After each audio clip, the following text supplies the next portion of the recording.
부부 관계에서 믿음보다 더 귀한 것은 없는 것 같습니다. 부부 간에 신뢰가 있으면 웬만한 문제는 넉넉하게 극복을 할 수가 있습니다. 안데르센 동화에 이런 이야기가 있습니다. 가난한 노부부가 있었습니다. 어느 날 노부부가 그들의 전 재산인 말을 이렇게 팔아서 좀 더 쓸모 있는 그런 물건과 바꿔야 되겠다 생각을 했습니다. 그래서 할아버지가 말을 끌고 시장으로 갔습니다. 처음에는 그 말과 암소를 바꾸었습니다. 말과 암소를 바꾸었는데 또다시 그 암소를 양과 바꾸었습니다. 또 좀 있다가 그 양을 살찐 거위와 바꾸었습니다. 좀 시간이 이제 또 지나서 그 장에서 거위를 또 암탉과 바꾸었습니다. 마지막으로 암탉을 썩은 사과 한 상자와 바꾸어버리고 말았습니다. 이 돌아오는 길에 썩은 사과 한 상자를 짊어지고 돌아오는 길에 이제 한 작은 주점에 들러서 목을 축이고 있는데, 썩은 사과 한 상자를 짊어지고 가니까 주변의 사람들이 좀 이상하게 여겨서 무슨 일이냐고 이렇게 묻습니다. 그 묻는 사람들에게 이 할아버지가 자신이 말 한 필로 이만저만하게 해서 이제 썩은 사과 한 상자를 이제 가지고 돌아가게 된 것을 이제 이야기를 합니다. 그 이야기를 듣고 있던 사람들이 박장대소를 하면서 이게 이제 큰일 났다. 당신이 이제 집에 가면 당신 아내에게, 할머니에게 이제 혼나고 쫓겨날 거다. 그렇게 이야기를 합니다. 그러니까 그 할아버지가 절대로 그런 일은 없을 거니까 안심, 걱정 붙들어 매라고 이야기합니다. 그러니까 그 말을 듣던 사람들이 금화 한 자루를 내놓고 이렇게 내기를 했습니다. 그래서 그 두 사람과 더불어서 이제 집으로 돌아왔는데, 할아버지가 그 할머니에게 장에서 있었던 일을 이야기를 합니다. 그런데 그 할머니가 할아버지의 이야기를 듣고 너무 좋아하면서 맞장구를 치면서 즐거워하는 겁니다. 그래서 말 한 피를 암소로 바꾸고 암소를 또 양으로 바꾸고 이야기를 하는데, 그 하나하나 바꾸었다라고 하는 그 사건을 이야기할 때마다 그 할머니가 잠시도 쉬지 않고 감탄을 합니다. 말을 암소로 바꾸었다 그러니까 우유를 마실 수가 있겠군요. 너무 좋습니다.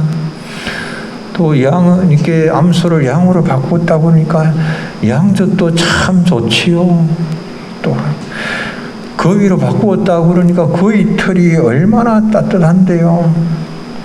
닭으로 바꾸었다 그러니까 이제 우리가 계란을 먹을 수 있게 돼서 너무 좋습니다. 마지막으로 이제 이 암탉을 썩은 사과와 바꾸었다라고 그렇게 하니까 이 할머니가 더없이 행복해하면서 오늘 저녁에는 모처럼 맛있는 사과 파이를 먹을 수 있겠네요. 그렇게 이야기를 하는 거예요. 할아버지가 이야기할 때마다 감탄을 하면서 기뻐하는 겁니다. 여러분들, 그래서 이 할아버지가 이제 말 한 피를 가지고 썩은 사과 한 상자하고 금화 한 자루를 얻게 된 그런 것입니다. 좀 부부간에 신뢰가 있으면, 믿어준다고 하면, 그러면 웬만한 좀 문제 얼마든지 이겨낼 수 있겠다라고 하는 것을 생각을 해보게 됩니다. 여러분들, 우리가 하나님을 믿고 의지합니다. 얼만큼 우리가 하나님을 믿고 의지하고 있는가? 이 노부부만큼 정도 하나님을 우리가 믿고 의지하고 있는가? 하나님께서 우리를 위하여서 가장 좋은 세상의 최선의 것을 늘 행하시지만 우리의 생각에 맞지 아니하면 우리는 그것을 잘 받아들이지 못하는 그런 모습은 아닌가. 참 우리가 하나님 믿는다라고 말은 하지만은 그러나 하나님의 선하심과 인자하심을 온전히 의지하지 못하고 신뢰하지 못하는 그런 모습 아닌가 생각하게 됩니다. 오늘 이 본문의 사사시대는 하나님을 향한 불신앙과 영적 어두움이 짙게 깔려있던 그런 시대였습니다. 그래서 이 사사기의 저자는 이 사사시대의 영적 상태를 그냥 한 절로 정리를 합니다. 사사기 21장 25절에 그때 이스라엘에 왕이 없으므로 사람이 각기 자기 소견에 옳은 대로 행하였더라. 각기 그냥 법도 없고 정해진 것도 없고 자기 하고 싶은 대로 하는 그 시대가 사사시대였다라고 하는 겁니다. 그러나 그렇게 영적으로 어둡고 암울하고 우울한 그런 시대였지만 하나님을 경외하며 믿음의 길을 걸어가는 사람들도 많이 있었다. 그 시대를 그렇게 핑계할 필요는 없다라고 하는 겁니다. 히브리서 11장에는 보면 구약의 위대한 믿음의 인물들의 이름이 많이 등장하고 있습니다. 제가 이름이 나와 있는 사람들 숫자를 세보니까 15명 정도 되는데 그 가운데 이 사사 시대의 인물들이 기드온, 바락, 삼손, 입다 4명이나 등장을 하고 있습니다. 15명 가운데 4명, 제법 큰 비중이지요. 그 영적인 어둡고 우울한 시대에 그 시대에도 믿음의 사람들이 꽤나 있었다는 것을 알 수가 있습니다. 우리가 오늘 읽은 이 본문의 기도는 사사들 가운데 이스라엘의 사사들 중에서 이스라엘이 미디안의 압제로 7년 동안 고통을 당하고 있었는데 그 미디안의 압제 가운데서 이스라엘 백성들을 구원해낸 사사입니다. 그런데 이제 이 기드온의 출신 배경이나 집안을 보면 그런 엄청난 일을 할 만한 그런 인물이 되지 못하는 겁니다. 하나님께서 기드온을 부르시고 그에게 사사의 사명을 주실 때에 기드온이 자기가 어떤 존재인가 스스로 이제 고백을 하는데요. 사사기 6장 15절에 기드온이 그에게 대답하되 오 주여 내가 무엇으로 이스라엘을 구원하리이까? 내가 무엇으로 이스라엘을 구원하겠는가? 보소서 나의 집은 므낫세 중에 극히 약하고 나는 내 아버지 집에서 작은 자니이다. 므낫세 지파는 작은 지파입니다. 그 작은 지파 가운데서도 또 그 한 자기 자신의 그 집안이 아주 미약한 그런 집안인데 그 가운데서도 가장 작은 자가 기드온이었다라고 하는 겁니다. 그런데 어떻게 그런 기드온이 믿음으로 이 이스라엘 백성들을 미디안의 7년의 압제의 쇠사슬에서 그들을 건져내는 놀라운 일을 감당할 수가 있는가? 믿음의 사람 기드온은 어떻게 이렇게 나타나게 세워지게 되는가라고 하는 겁니다. 믿음의 사람. 이 기드온이 세워지는 것은 하나님의 부르심으로부터 시작이 되는 겁니다. 기드온의 집안은 우상 숭배의 중심지였습니다. 기드온의 아버지의 집안에 바알의 제단이 있었습니다. 그 바알 제단 곁에 아세라상이 세워져가 있었습니다. 그러니까 기드온의 아버지는 마을 사람들이 섬기는 그런 바알 제단을 관리하는 그런 관리자였습니다. 그래서 기드온이 자기 아버지 집에 있는 바알의 제단을 허물면서 성읍 사람들을 두려워하게 됩니다. 그냥 자기 집안에 있는 바알 제단 하나 허무는 것 가지고 성읍 사람들을 두려워할 필요는 없지요. 그 아버지 집안에 세워져 있는 바알 제단이지만 그것은 마을 사람들을 위한 바알 제단이기 때문에 그것을 기드온이 허물게 되는 그때에 기드온 자신이 마을 사람들을 두려워하게 되는 거죠.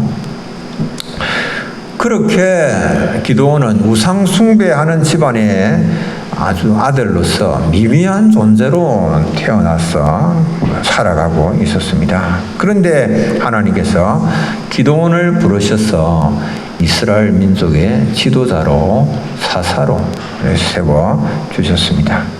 그 사명을 주신 분이 그러니까 하나님이시다라고 하는 것을 말씀을 하는 겁니다.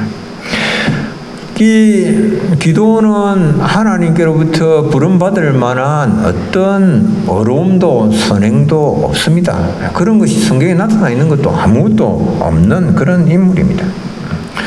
그러니까 전적으로 하나님의 주권 가운데서 하나님께서 기드온을 아시고 불러주셨다라고 하는 겁니다.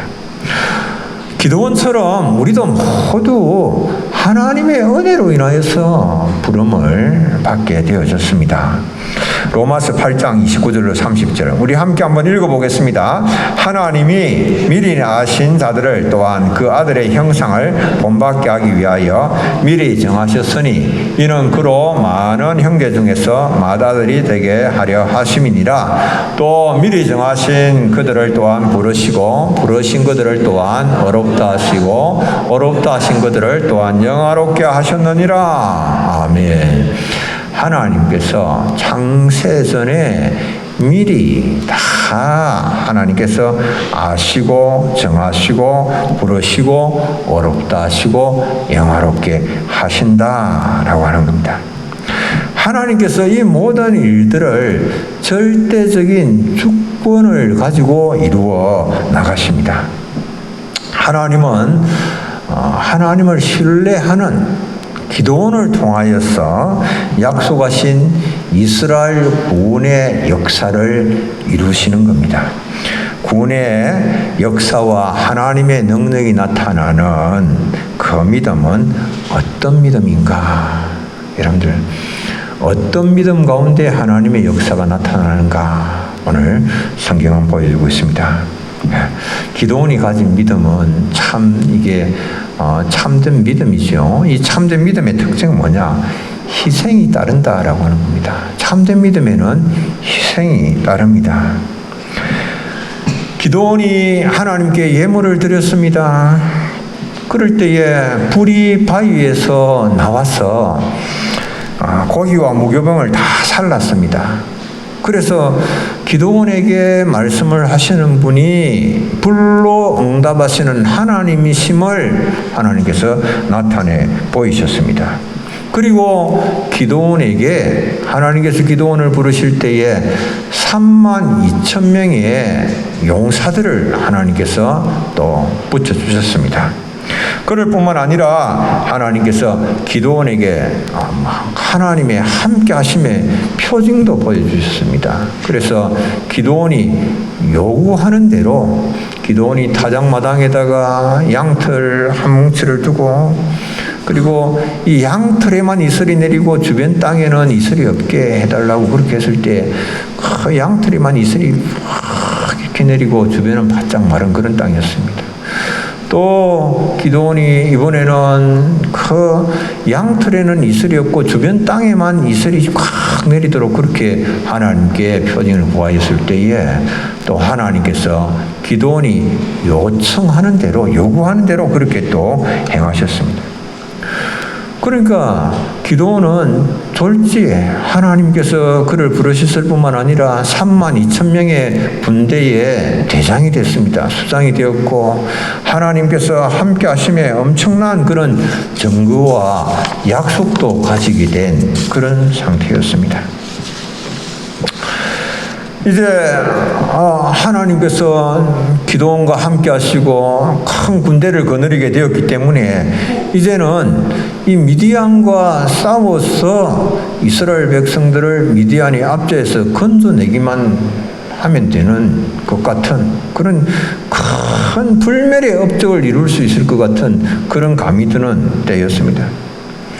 그런데 하나님께서 기드온에게 전쟁에 나가기도 전에 이제 부르셔서 하시는 말씀이 이 지금 군인들의 숫자가 너무 많다라고 하는 겁니다.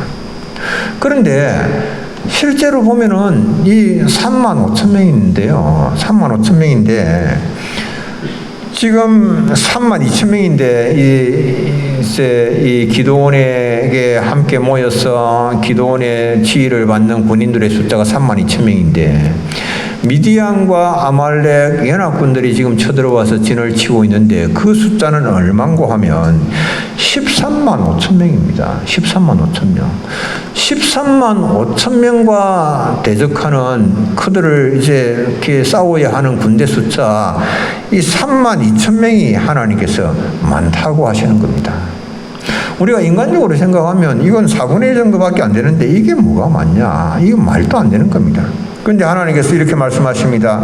사사기 7장 2절에 여호와께서 기드온에게 이르시되 너를 따르는 백성이 너무 많은즉 내가 그들의 손에 미디안 사람을 넘겨주지 아니하리니 이는 이스라엘이 나를 거슬러 스스로 자랑하기를 내 손이 나를 구원하였다 할까 함이니라. 하나님 그렇게 말씀하십니다. 너무 많고 숫자가 너무 많고 이래서 구원이 일어나면 너희들이 스스로 생각하기를 우리의 손이 우리의 군대가 우리를 건졌다라고 할 거니까 그건 안 된다 하나님 말씀하십니다. 이 전쟁에 나서서 실제로 미디안의 군대를 물리치고 이스라엘 백성들을 건져낼 수 있는 힘과 능력은 군대 아닙니까? 이 군대인데요. 이 군대의 숫자 이게 전혀 인간적으로 볼 때는 많은 게 아니에요. 적분의 4분의 1밖에 안 되는 숫자인데 그런데 하나님께서 돌려보내라. 그래서 그들 가운데에 이 전쟁에 대한 두려움을 가진 사람을 돌려보내라. 그러니까 이제 3만 2천 명에서 딱 2만 명이 돌아가고 이제 12,000명이 남게 된 그런 상황입니다. 하나님께서 이제 이 2만 명을 다 돌려보내고 이제 12,000명만 남게 하신 거죠. 그러니까 하나님은 이 전쟁을 지금 이제 믿음으로 이스라엘 백성들을 미디안의 손에서 구원하시고자 하시는 겁니다. 그러니까 하나님을 믿는다라고 한다면 군대를 의지하고 있는 군대를 기대고 있고 신뢰하고 있는 그 마음을 내려놓아라라고 하는 것입니다. 하나님께서. 이 하나님의 시험입니다. 시험. 하나님의 테스트입니다. 우리가 하나님을 믿음으로 따를 때는 자신에게 유익한 것을 내려놓도록 하나님께서 요청하시는 그런 때가 있는 겁니다. 우리가 하나님을 믿음으로 주님을 따르고자 할 때는 세상적인 그런 내가 인간적으로 볼 때 이게 세상적 성공의 결정적인 기회다 싶은 그런 것도 하나님께서 내려놓기를 원하실 수가 있는 겁니다. 믿음의 길을 걷고자 하는 사람들에게는 자신에게 정말 유익이 되는 그런 것들을 포기할 것을 하나님께로부터 요청받을 수가 있는 겁니다. 하나님께서 그거 포기해라. 내려놓아라. 네가 좋아하는 거, 네가 하고 싶어하는 거, 그거 정말 네가 나를 믿는다면 그건 내려놓아야 된다. 정말 네가 갖고 싶은 거 이거 나를 믿는다면 내려놓아라. 하나님 그렇게 요청을 하시기도 하는 겁니다. 그래서 사도 바울은 뭐라고 이야기하는가 하면 자신이 그리스도를 얻기 위하여서 자신에게 유익하던 모든 것을 다 분토와 같이 여긴다. 분토 아시죠? 분토 뭔지. 그렇게 말합니다. 빌립보 3장 7절로 8절 우리 함께 한번 읽어보겠습니다. 그러나 무엇이든지 내게 유익하던 것을 내가 그리스도를 위하여 다 해로 여길 뿐더러 또한 모든 것을 해로 여김은 내 주 그리스도 예수를 아는 지식이 가장 고상하기 때문이라. 내가 그를 위하여 모든 것을 잃어버리고 배설물로 여김은 그리스도를 얻고 그리스도를 얻기 위하여서 다른 모든 것들을 다 잃어버려도 좋고 다른 모든 것은 내가 배설물처럼 생각하면서 버릴 수 있다. 이렇게 이야기를 하는 겁니다. 참된 믿음은 그리스도를 얻기 위하여서 내게 유익하던 모든 것들을 포기할 수 있고 희생할 수 있는 그 마음이, 이 참된 믿음은 그 마음이 있어야 참된 믿음이다라고 하는 겁니다. 우리가 믿음의 길을 걷기 위해서는 믿음의 눈으로 세상을 볼 수 있어야 됩니다. 믿음의 눈으로 하나님의 말씀을 볼 수가 있어야 됩니다. 믿음의 눈으로 바라보면 모든 것이 감사하고 좋게 보이고 믿음의 눈으로 바라보면 하나님의 손길이 그 가운데 역사하고 있는 것이 보이는 겁니다. 그걸 자신이 경험할 수 있게 되는 겁니다. 그러나 불신의 안경으로 불신의 눈으로 세상을 바라보게 되면 세상 만사가 다 걱정과 염려로 가득 차 보입니다. 미국의 한 신발 회사에서 아프리카 나이지리아로 2명의 사원을 시장 조사차 보냈습니다. 오래전의 이야기인데요. 그런데 한 사원은 보고하기를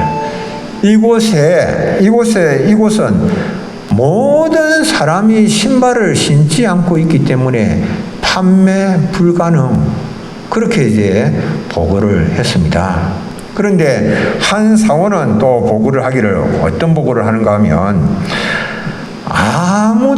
이곳에는 아무도 신발을 신지 않고 있기 때문에 판매 가능 무진장이다라고 하는 그런 보고를 보냈습니다.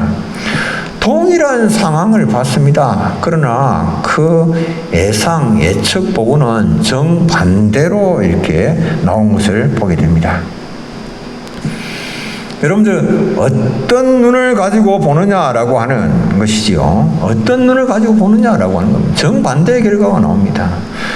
그래서 전자의 불가능 사원은 평생 말단 사원으로 지냈지만은 그러나 후자의 무진장 사원은 그 신발 회사의 사장이 되었습니다. 기드온이 하나님의 말씀을 받습니다. 이 하나님의 말씀을 듣고는 자기 야망이나 자기 자존심, 자기 명예, 자기 어떤 앞으로의 그 지위 이런 것들을 생각을 하고 하면 그러면 그것을 마음에 두고 하나님의 말씀을 바라보면 하나님의 말씀은 도무지 받아들일 수가 없는 거예요. 그렇게 해서는 무슨 전쟁이 되겠습니까? 모처럼 이렇게 나섰는데 어떻게 공을 세울 수가 있겠습니까? 그러나 믿음의 눈으로 바라볼 때에 하나님의 선하심과 인자심을 바라보고 그리고 하나님의 전능하심과 하나님의 절대 주권을 바라보면 그때는 온전한 순종이 가능한 것이죠. 믿음으로 걸음을 걸을 수가 있게 되는 겁니다. 믿음의 조상 아브라함도 100세 때에 얻은 아들을 제물로 드리라고 하는 그런 하나님의 명령을 받았습니다. 근데 자기 생각의 안경을 끼고는 절대로 받아들일 수가 없습니다. 100세에 얻은 아들, 하나님의 약속의 성취의 수단으로 사용될 그 아들인데 자신의 생명보다도 귀한 그 아들인데 어떻게 그 아들을 하나님 앞에 불로 태워서 드리는 그런 화제물로 번제물로 드릴 수가 있겠습니까? 그 할 수가 없는 것이죠. 그러나 믿음으로 자기에게 유익이 되는 것들을 다 포기하고 모리아 산을 향하여서 순종의 걸음을 옮기는 겁니다. 기드온이 두려워서 떠는 사람들에게 다 돌아가라고 그러니까 22,000명 돌아가고 몇 명 남았습니까? 몇 명 남았어요?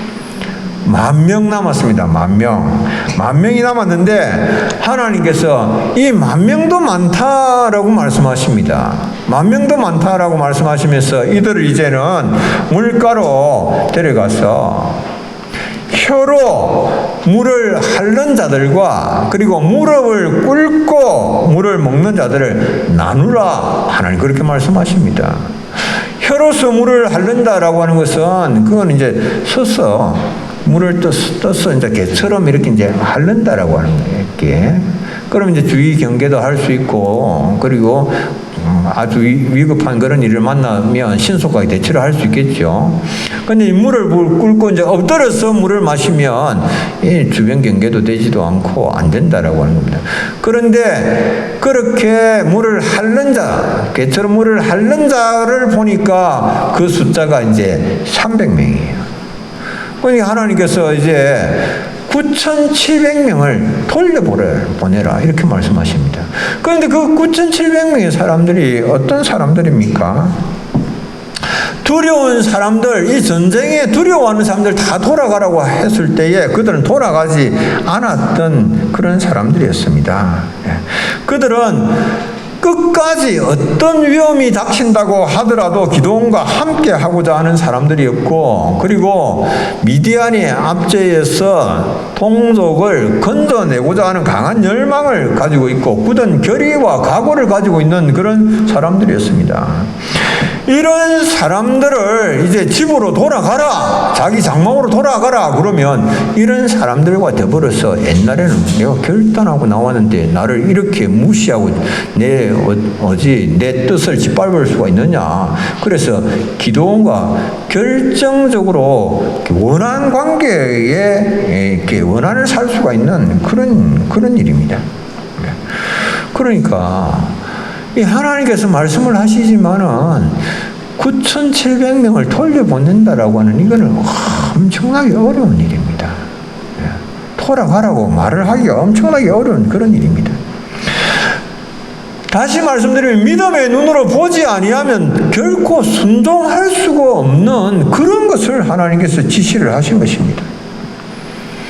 여러분들 오늘도 믿음의 길을 순종함으로 믿음의 길을 걷고자 하는 데는 그런 희생이 따릅니다.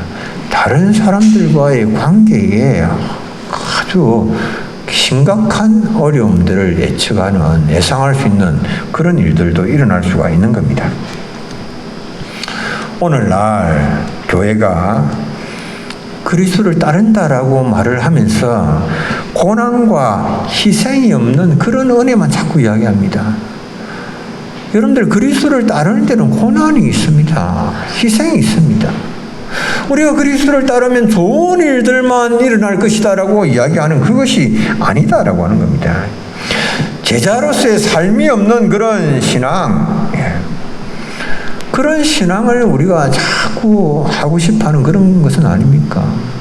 제자로서 그냥 형식적인 그런 이렇게 우리가 그런 참 믿는다라고 하고 직분은 가지고 있고 그러나 예수 그리스도의 제자다운 그런 삶이 나타나지 아니하는 그런 신앙의 모습을 우리가 가지고 있지 않는가라고 하는 겁니다. 이런 행위는 값비싼 희생을 통해서 우리에게 다가오는 참된 은혜와 믿음을 싸구려 신앙으로 변질시키는 일입니다. 디트리 보네프가 그렇게 이야기합니다. 예수 그리스도의 다정한 굴레, 즉 십자가를 지는 순종의 삶을 따르는 것이 값진 은혜다. 값진 은혜는 주님께서 우리에게 주신 그 십자가를 지고 순종의 길을 걸어가는 것이다 라고 하는 겁니다. 자기 희생을 각오하고 믿음의 길을 걸어갈 수 있는 우리 사랑하는 성도님들 다 되시기를 바랍니다. 두 번째로는 참된 믿음에는 위험이 따릅니다. 참된 믿음은 위험이 있습니다. 믿음으로 순종의 길을 가려고 하면은 굉장히 큰 위험을 만날 수도 있습니다. 인간적인 생각으로는 결코 믿음의 길을 갈 수가 없습니다. 인간적인 가능성이 아니라 하나님의 약속의 말씀을 붙잡는 사람만이 믿음의 길을 걸어갈 수가 있습니다. 기드온이 맞닥뜨려서 싸워야 하는 미디안의 군대의 숫자가 13만 5천 명이 넘습니다. 거대한 군대입니다. 그런데 그 거대한 군대를 향하여서 300명의 용사를 거느리고 공격해 들어간다. 여러분들 이게 가능한 일입니까? 예. 이건 그냥 사자의 입속으로 머리를 그냥 들이미는 것이나 다름이 없지요. 섭을 짊어지고 불로 뛰어 들어가는 일이나 다름없는 일입니다. 300명의 용사나 미디안의 13만 5천 명의 거대한 군대에 의해서 그냥 이 벌레처럼 짓밟힐 수밖에 없는 그런 상황입니다. 그런데 하나님은 그 3만 2천 명에서 300명으로 군사의 수를 줄이는 것도 모자라서 이제는 주둔지를 떠나서 그들을 치러 가라고 그렇게 명령하시는 거예요. 이게 말이 됩니까? 300명으로 13만 5천을 칠 수가 있습니까, 여러분들? 그건 뭐 이야기니까 뭐 그래 하겠지. 실제로 하나님께서 우리에게 이게 지금 이제 믿음으로 이렇게 승리한 거예요. 믿음으로 미디안이 압도해서 이스라엘 백성들을 건져낸 건데 하나님께서 나를 믿는다면 이 13만 5천 명을 향하여서 300명의 용사를 데리고 들어가라, 공격하라. 여러분들 할 수 있겠습니까? 300명을 거느리고 13만 5천을 칠 수가 있겠느냐라고 하는 겁니다. 정말 무모한 그런 일이죠. 그러니까 이 믿음의 길은 한편으로는 하나님의 약속의 말씀을 붙잡고 그리고 다른 한편으로는 하나님의 말씀을 순종하고 나아가는데 일어나는 이런 모든 위험, 두려움들 이런 것들을 극복해야 걸어갈 수 있는 길이에요. 두렵죠. 300명으로 13만 5천을 치는데 어떻게 두렵지 않을 수가 있습니까? 미국의 히튼 대학 출신 선교사 제임스 엘리어트를 비롯한 이 4명의 선교사 에콰도르 인디언 부족들에게 복음을 전하러 갔는데요. 그들이 제대로 복음 한번 전해보지도 못하고 그 인디언들의 창에 맞아서 다 숨을 거두고 말았습니다. 그런데 그 당시에 짐 엘리어트 선교사하고 이 다른 모든 선교사들은 권총으로 딱 무장을 하고 있었습니다. 뭐 창으로 공격하는 것쯤이야 뭐 권총으로 다 이렇게 이제 제압을 할 수 있는 그런 거 아닙니까? 그러나 전혀 권총을 사용하지 아니하고 그들은 죽음의 길을 택했습니다. 그 일로 인하여서 1950년대 미국 사회가 막 엄청나게 막 한탄하고 비탄에 쌓이고 막 분노하기도 하고 막 힘들었던 그런 일이 있었습니다. 그런데 이 짐 엘리어트의 부인이 짐 엘리어트의 그 일기장, 그 큐티 노트를 공개를 했습니다. 큐티 노트를 공개를 했는데 그게 사람들에게 엄청난 감동을 주고 도전을 주었는데요. 이런 내용이 있습니다. 결국 끝까지 붙들고 있을 수 없는 것이 있다. 그리고 결국 붙들고 있을 수 없는 그것을 결코 놓칠 수 없는 것을 위하여 바칠 수 있는 사람이 있다. 나를 구원하신 주님 앞에 부끄러움 없이 내 삶을 결산하기 위해 이 부족한 모습 그대로 나를 인도하시는 주님을 의지하고 나를 부르신 소명 앞에 부족한 대로 최선을 다하겠다. 이 결코 놓칠 수 없는 것이 이제 뭐냐 하면 그것을 위하여 결코 끝까지 붙들고 있는 그것을 바치겠다. 그런데 결코 붙잡고 있을 수 없는 것, 그것을 그가 말하기를 젊음이나 명성이나 자기 만족, 쾌락, 물질 이런 거는 결코 끝까지 붙들고 있을 수가 없는 것이다. 그렇게 그가 생각을 한 겁니다. 그리고 결코 놓칠 수 없는 것, 근데 결코 붙들고 있을 수 없는 그것을 가지고 결코 놓칠 수 없는 그것을 위하여서 붙들 수 없는 것을 자신이 놓겠다라고 말했는데, 결코 놓칠 수 없는 그것은 하나님 주신 사명이요, 성교요, 영혼이죠. 그래서 그것을 위하여서 자신은 자신의 젊음을 바쳤고, 그것을 위하여서 자신의 생명까지도 그냥 드렸고, 모든 것들을 다 포기하는 그런 삶을 그가 살았죠. 그러면서 그는 하나님 오래 살기를 구하지 않습니다. 주의 뜻을 이루는 일에 제 삶이 쓰임 받기를 원합니다. 주여 나를 불태워 주소서. 이게 이제 그가 남긴 큐티 노트에 들어있는 내용입니다. 우리가 믿음의 길을 갈 때에 위험이 예상되는 그런 일이 있을 수가 있습니다.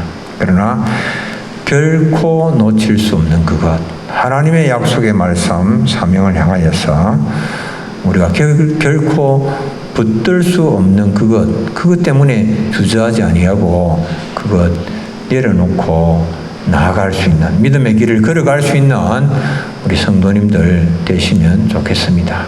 그래서 참 마음에 좀 우리가 붙잡아야 되는 것이 무엇인지를 생각을 해야 됩니다.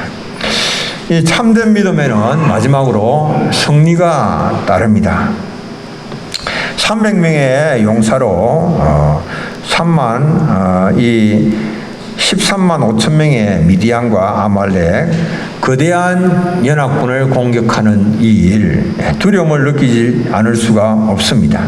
그런데 하나님의 말씀에 순종하여서 이 미디안 진영으로 내려가 보니까 이미 모든 게 다 결정이 되어져 있는 것을 보게 됩니다. 사사기 7장 13절로 14절.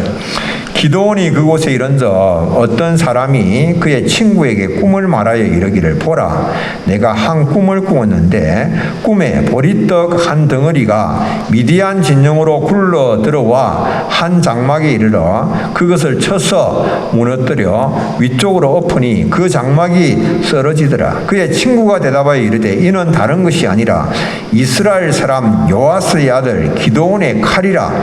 하나님이 미디안과 그 모든 진영을 그의 손에 넘겨주셨느니라 하더라. 아멘. 이미 그 전쟁의 승패는 결정이 나 있는, 이미 하나님께서 다 적들이 고백하기를 하나님 다 넘겨주셨다. 이미 그렇게 이야기를 하는 겁니다. 그러니까 이미 전쟁의 승패는 정해져 있는 거예요.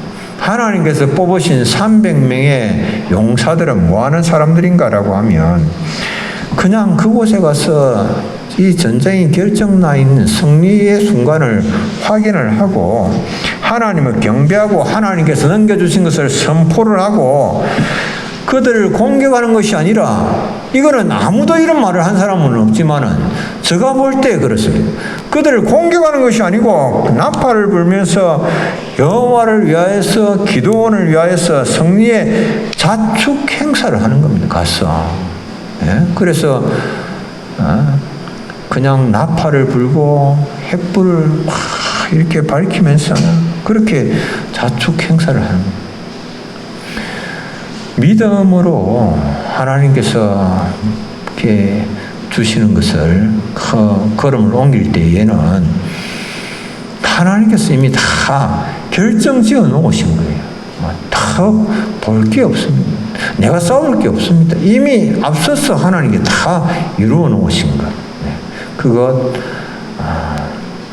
믿음의 걸음을 걸어가시면서 그것 맛보시고 누리시고 하나님의 선하심과 인자심을 경험하시고 마지막 순간까지 믿음의 걸음을 주저없이 걸어가시는 우리 사랑하는 성도님들 다 되시기를 축복합니다. 기도하겠습니다. 하나님 아버지, 은혜를 감사합니다. 이 기도원이 걸었던 믿음의 길 저희들도 걸어가기를 원합니다. 저들에게 또 하던 모든 것들을 포기하는 일이 있다고 할지라도 모든 것을 배설물처럼 여기며 어떤 희생과 위험을 감수하고서라도 끝까지 믿음의 길을 걸어가며 마침내 하나님께서 우리를 위하여 이미 이루어 놓으신 놀라운 승리의 기쁨과 또 모든 축복을 누리는 삶을 살아가는 저들이 되게 하여 주옵소서. 예수님의 이름으로 기도드립니다. 아멘.